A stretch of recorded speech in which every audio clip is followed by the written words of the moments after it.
A política é qualquer relação que exista poder ou desejo pelo poder. A partir da política que a gente consegue ter educação e ter uma formação e a partir daí pensar o nosso país de uma maneira ou de outra. Eu vejo a política como uma forma de acessar realidades muito diferentes da nossa. E para mim política é isso.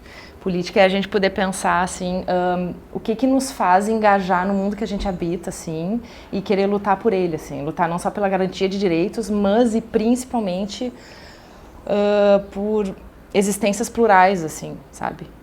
Por diversos modos, assim, de existir no mundo, assim.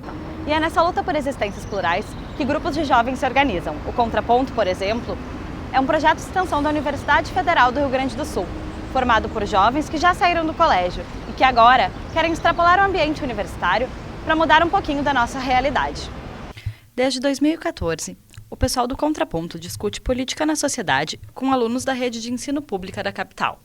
O grupo busca, através da horizontalidade e da comunicação não violenta, despertar um olhar cidadão na juventude gaúcha. Estar presente num projeto dentro da faculdade e fazer política dentro desse projeto, se permitia buscar a mudança da educação, que toda a gente precisa agora, a mudança de uma realidade que está super carente, precisando de pessoas que tomem algum partido. Assim. A gente escuta histórias de vida, assim, tem choque de cultura nas nossas oficinas muito fortes. E eu, como um jovem negro de escola privada, sempre tive interesse em conhecer o ensino público. E o Contraponto foi uma maneira de eu encontrar mais jovens negros. Segundo historiadores e antropólogos, desde a onda de protestos em 2015, tem surgido uma nova forma de engajamento político na juventude brasileira. Mas então, entrando nesse clichê do jovem de hoje, ele não está atrelado, ele não está preocupado necessariamente com o passado, que é aquela coisa, porque no meu tempo, porque a minha mãe dizia isso, por que a gente não pode ser assim? E nem necessariamente com o futuro, mas ele quer a construção desse presente. Então, das razões que eu vejo que implicam esse engajamento, tem a vida. Então, a gente, como assim a vida, que coisa poética, assim, não, é carnal mesmo, assim, é de sobrevivência. A garantia de direitos, assim, porque a gente não pode nem dizer como esses direitos estão sendo efetivados ou não. E o Contraponto trabalha justamente pensando nesse jovem do presente. Assim, o grupo busca plantar a sementinha do pensar político e faz isso por meio de 4 oficinas. A primeira é chamada de Dinâmica da Ilha, em que os alunos criam uma organização social hipotética e suas regras. A segunda é a Dinâmica da Cebola. Nela, os estudantes são divididos em instâncias de poder, como escola, trabalho, bairro, cidade, país, e a partir desse ponto de vista, fazem suas demandas como cidadãos. Na terceira oficina, o pessoal do Contraponto fala das instituições políticas no Brasil e como elas funcionam. Por fim, no quarto momento, eles discutem como os jovens podem se engajar politicamente a partir de tudo que eles viram juntos. E eu acho que no momento que a gente está se questionando sobre o modelo democrático, o que é democracia? A democracia, ela cabe ao Brasil, em que todos os atores estão se perguntando assim, como agir politicamente, qual é a importância real da democracia, já que eles não se sentem representados, não sentem que aquela pessoa no Congresso está falando por ele. Os organizadores do Contraponto sentiam a teoria muito distante da prática na vida acadêmica. O projeto serviu como modo de aproximação deles com a realidade exterior, atuando na qualidade da educação e fomentando uma discussão horizontal na educação básica. Então a gente começou a perceber essa necessidade e eu precisava de alguma coisa que me ajudasse a colocar a mão nisso. E aí o Contraponto foi o lugar onde eu encontrei para me sentir atuante. Eu estudei em escola pública, então para mim um significado muito próprio, assim, de retorno e rapidamente, assim, porque a gente dentro da universidade tem essa coisa de quando a gente terminar a nossa formação, a gente vai devolver para a sociedade o que adquiriu. E com o projeto, a gente tendo um contato tão rápido assim, com os alunos, eu vejo que faz sentido, sabe? Atualmente, o projeto está atuando na Escola Júlio de Castilhos, em Porto Alegre, e quer ficar lá por 2 anos, até que a ideia esteja consolidada no ambiente escolar. Seu objetivo é que os jovens se tornem multiplicadores desses conhecimentos construídos em conjunto durante as oficinas e possam ser protagonistas em suas caminhadas. Eu acho que o contraponto é um ótimo exemplo que dá certo e que é possível, e que é viável e que é factível disso estar dentro da construção escolar, dentro do currículo escolar. Eu acho que nesse sentido, aquela pergunta de qual que é a mudança que você faz, não interessa a dimensão que você está fazendo uma mudança. Eu acho que para eles é positivo, mas para nós também, então acho que é uma construção que todos ganham. Ao longo dos 5 anos de existência, o Contraponto passou por muitas escolas. Uma aluna, em especial, aproveitou e muito essa experiência. Nicole Vieira foi uma das participantes da oficina do projeto Contraponto quando estava no ensino fundamental e ainda não pensava muito sobre a presença da política no seu cotidiano.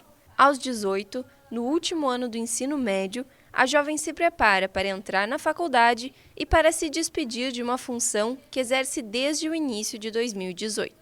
Eu vim até a Escola Técnica Estadual Senador Ernesto Dornelles para ver como é a rotina da estudante e presidente do Grêmio Estudantil, Nicole Vieira, em um dia de atividades.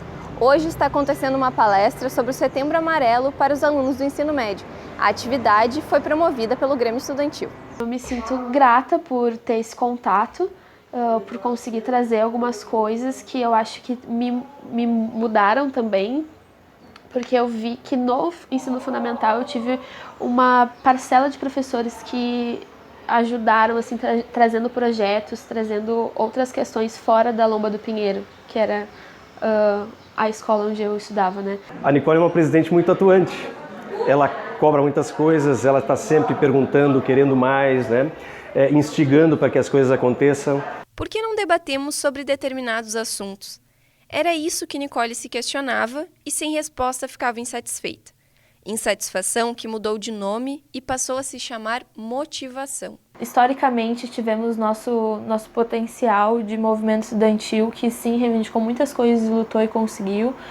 E temos que acreditar nisso, assim, sabe? Porque quem está decidindo por nós? A educação pública também foi pauta nas ocupações que ocorreram na Universidade Federal do Rio Grande do Sul em 2016.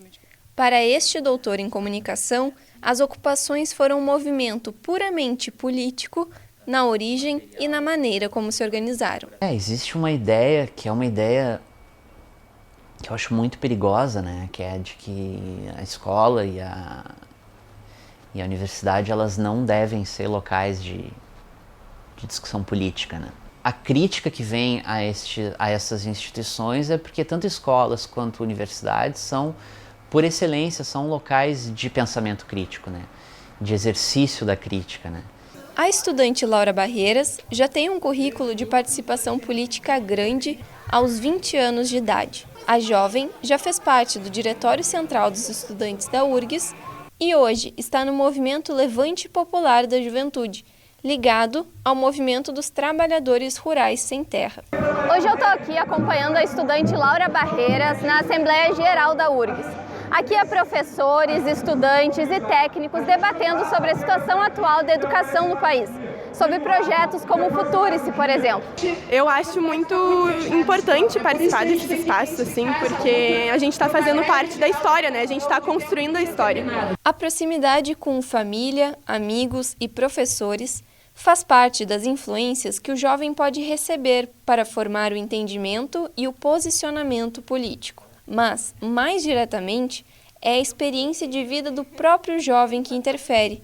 A motivação de Laura surgiu anos atrás e é exemplo disso. Com certeza foi no ensino médio, no Padre Reus, né, quando a gente se auto-organizou entre os estudantes e entendeu que era necessário que a gente ocupasse a escola para que houvesse melhorias na infraestrutura da escola, para que o salário dos professores fosse pago e não parcelado. Tentar construir um presente e um futuro.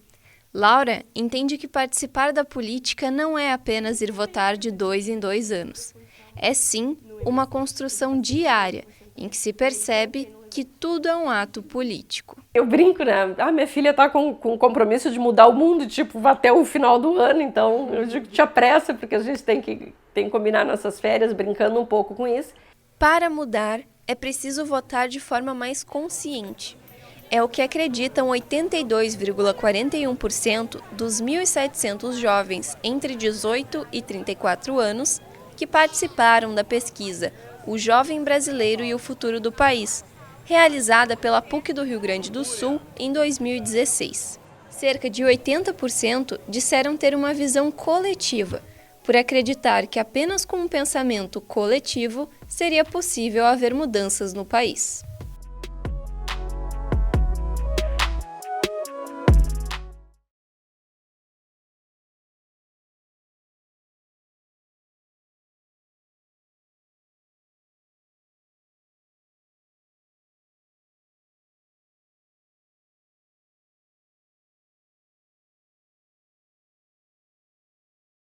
Tem muito a ver com as experiências que as pessoas têm ao longo da sua vida, né? Para algumas pessoas, a participação política, o ativismo político se coloca como uma possibilidade e para várias outras não, né? Lorenzo Nicoletti tem 21 anos e é acadêmico de Direito pela Faculdade do Ministério Público. Em sua trajetória política, ele conta que teve uma influência fundamental da figura de seu bisavô. Meu bisavô ele foi fundador da cidade de Gramado, mas o mais importante para mim, quando criança, e nos fins de semana, era ir para Gramado e poder ouvir as histórias que eram contadas sobre ele, sobre a cidade. Para mim, aquilo era como se eu tivesse um herói brasileiro, que a gente não tem quando a gente é criança, heróis brasileiros, mas é como se eu tivesse um herói brasileiro e que ainda fizesse parte da minha vida, né? Lorenzo é filiado ao Partido Democrático Trabalhista, o PDT, desde agosto de 2018. E atualmente é pré-candidato a vereador pelo município de Porto Alegre. Ele acredita que a política acontece localmente. Se eu falo de política, eu creio que eu estou falando de políticas públicas a nível local, porque é onde a vida acontece. A vida acontece nas cidades e, portanto, é nas cidades que nós temos que fazer com que essas políticas públicas tenham efeito. Olha, política para mim é a capacidade das pessoas, no nosso contexto, digamos assim, conseguir articular ideias, visões ideológicas, a fim de que consiga se achar um ideal em comum. Gabriel de Oliveira tem 20 anos e reside em Cachoeirinha. Ele é filiado ao Partido Social Liberal, o PSL, desde outubro de 2018 e também é pré-candidato a vereador pela sua cidade. Todo cidadão que se preocupa com o país, com a cidade, com o seu estado, enfim, ele tem aquela indignação natural de querer ver as coisas acontecendo, só que eu percebi que só tu ter isso de 4 em 4 anos, naquele velho discurso de dizer, de 4 em 4 anos eles aparecem, né? Aquilo ali não ia resolver nada. Uma pesquisa realizada pelo Datafolha em 2018 mostra que os jovens são o grupo com maior interesse em participar da política, seja disputando uma eleição ou assumindo um cargo no governo. Entre os entrevistados, 29% dos que têm entre 16 e 25 anos disseram que têm interesse em se candidatar. Mas conforme a idade aumenta, esse interesse diminui. Na faixa acima dos 41 anos, a taxa fica entre 15%. A não conformidade é o principal fator benéfico do jovem na política, né? Porque ele ainda não se conformou com as coisas como elas estão. Então ele tem esse sentimento de querer mudar e ele pode colocar isso, converter isso e canalizar para o exercício do mandato. J. Júnior tem 22 anos, faz parte do Movimento Livres e atualmente está afiliado ao Partido Novo. Entretanto, ele conta que iniciou na política muito novo e que já foi filiado ao Partido dos Trabalhadores, o PT. Então, eu parto de um princípio de que todo jovem, ele inicia na esquerda. Isso é um fato, né? Tem até aquela famosa frase, um jovem que aos 20 anos não é de esquerda não tem coração. Um jovem que aos 40 permanece de esquerda não tem cérebro. É uma frase pesada, mas que reflete muito o meu pensamento. Porque com o passar do tempo a gente vai criando mais complexidade, vai vendo criar outros fatores. É essencial a juventude entender que não é necessário só votar, mas também participar e conhecer profundamente as estruturas políticas e sociais. E a participação política dos jovens, ela é fundamental do ponto de vista de produzir uma sociedade realmente democrática, uma sociedade que tenha capacidade da sua diversidade poder se expressar e essa diversidade poder ter algum tipo de influência, de algum tipo de produzir algum resultado político. A política tem que ser ocupada para quem tem a predisposição de ser um representante da sociedade independente do segmento que quiser. Eu pretendo me candidatar futuramente, eu acho que eu posso dar uma boa resposta para a sociedade. E atualmente sou pré-candidato a vereador pela cidade. Se eu pudesse dizer, eu tenho um sonho de carreira política, algum dia, eventualmente, poder ser senador da República. Porque eu estou preparado para dedicar parte da minha vida a melhorar o meu próximo. Então, esse é o